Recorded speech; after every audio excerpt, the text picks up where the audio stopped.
ഇന്ന് നല്ല വെയിലായിരുന്നു കേട്ടോ. അതുകൊണ്ട് തന്നെ നമ്മൾ ചെടികളൊക്കെ ഏകദേശം ഒന്ന് വാടിയിട്ടുണ്ട്. അപ്പോൾ അതൊക്കെ ഒന്ന് നനച്ചു കൊടുത്തു കേട്ടോ. പിന്നെ അങ്ങനെ ചെളിയിരുന്നു ചട്ടിയിലൊക്കെ, അതൊക്കെ ഒന്ന് കഴുകി കൊടുത്തു. പിന്നെ അങ്ങനെ ഞാൻ പോയത് നമ്മുടെ ഫ്രാഷൻ ഫ്രൂട്ടിൻ്റെ ചോട്ടിലേക്കാണ് കേട്ടോ. ഞാൻ ഫ്രാഷൻ ഫ്രൂട്ട് പൂവിട്ടു പറഞ്ഞിട്ടൊരു വീഡിയോ ഇട്ടിട്ടുണ്ടായിരുന്നു. നമ്മുടെ ചുവന്ന ഫ്രാഷൻ ഫ്രൂട്ടാണ് കേട്ടോ. അപ്പോൾ ഏകദേശം നിറയെ വള്ളികളും ആയിട്ടുണ്ട്. അപ്പോൾ ആദ്യം പൂവിട്ടതൊക്കെ കൊഴിഞ്ഞു പോയി. ഇത് രണ്ടാമത് പൂവിട്ടിട്ട് കായായി വന്നതാണ് കേട്ടോ. ഒരു 3-4-5 ഉണ്ടായിട്ടുണ്ട്. അപ്പോൾ എന്താ പറയുക, നമ്മുടെ വീട്ടിൽ ഉണ്ടാവുക പറഞ്ഞാൽ സന്തോഷമുള്ള കാര്യമാണ് കേട്ടോ. ആദ്യം ഉണ്ടായത് കായ ഉണ്ടായിരുന്നില്ല കേട്ടോ. അപ്പോൾ അങ്ങനെ വെട്ടിക്കളഞ്ഞു. പിന്നെ രണ്ടാമത് വിത്ത് പാകി ഉണ്ടാക്കിയതാണ് കേട്ടോ ഇത്. അപ്പോൾ അങ്ങനെ നമുക്ക് കായകൾ ഉണ്ടായി തുടങ്ങി. ഇനിയിപ്പോൾ ഇത് പഴുക്കുമ്പോൾ ചുവപ്പന്നെ ആവുമെന്ന് വിചാരിക്കണം കേട്ടോ. കാരണം ചുവന്ന കായന് വിത്തനെയാണ് പാകിയത്.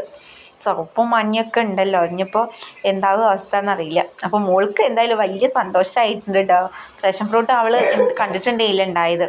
ഇപ്പോഴാണ് ഞാൻ കാണിച്ചു കൊടുത്തത്. അപ്പോൾ ഓക്കെ.